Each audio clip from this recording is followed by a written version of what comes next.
आज हामी वर्षमा एकचोटि मात्र खुल्ने भगवती खोतर देवीको दर्शन गर्न आएको।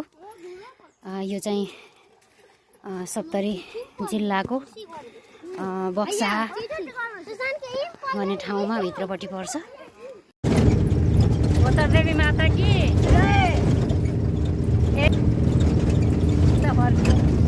बाबु ए बाबु रमाइलो भएछ तर छैन भन्छ। शुभकामना है खोतर देवी माता की जय। अब पर्सि पनि आउनु भ्याउँदिन अरे खोतर देवी माता की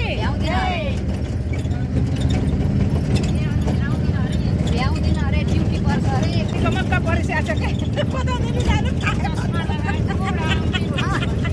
आफूले चस्मी लगाएर राम्री भक्ति कमक्क डान्स देखाइछैन।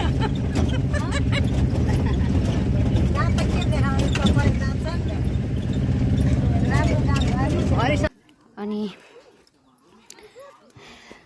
यहाँ साक्षात देवी हो, जसले जे मनोकामना राखेर आयो उसको त्यो मनोकामना पुरा हुन्छ भन्ने विश्वासले यहाँ पनि यो चढाउन लिएर हिँड्दै हुनुहुन्छ। यहाँ आइसक्रिम रहेछ यस्तो के छ आइसक्रिम खाने हो ल नै नखाने दाजु। अनि यहाँ चाहिँ सानो सानो मेला लाग्छ। धेरै वर्ष पछाडि यो गाउँको मेलामा आज आइपुग्यो। यहाँ चाहिँ खोला हो, यो यहाँ बर्खामा पानी बग्छ।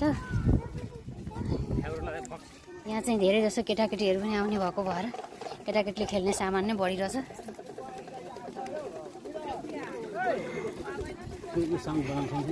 सकिन्छ ल। यहाँ मिठाई बन्दै रहेछ।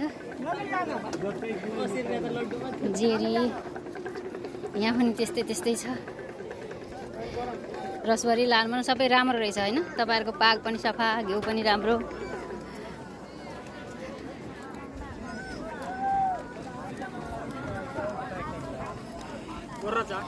यहाँ समोसा बन्दैछ, यहाँ जेरी बन्दैछ। देखाइसकेँ मैले। यहाँ विभिन्न प्रकारका हाम्रा तराईका मिठाईहरू रहेछन्। यस्तो मेला रहेछ यहाँ।